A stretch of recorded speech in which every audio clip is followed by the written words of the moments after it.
ഖുർആൻ അകമ്പൊരുളിന്റെ ആശയാദർശങ്ങളുമായി ബന്ധപ്പെട്ട് സ്വാഭാവികമായും ആളുകൾ നിരന്തരമായി ചോദിക്കുന്ന ചില ചോദ്യങ്ങളുണ്ട്. എന്താണ് അകമ്പൊരുൾ ഉദ്ദേശിക്കുന്നത്?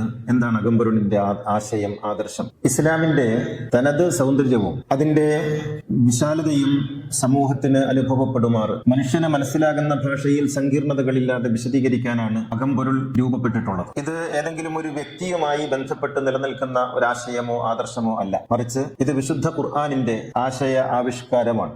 അത് പുതുതായി ഉണ്ടാക്കിയതല്ല, അത് വേദങ്ങളുടെ പൊരുളാണ്. അത് ഏതെങ്കിലും മതത്തിനോ സമുദായത്തിനോ എതിരല്ല, മറിച്ച് എല്ലാ മതങ്ങളുടെയും എല്ലാ വേദങ്ങളുടെയും തനത് ഭാവത്തെ, രൂപത്തെ വിശുദ്ധപ്പെടുത്തി അവതരിപ്പിക്കലാണ്.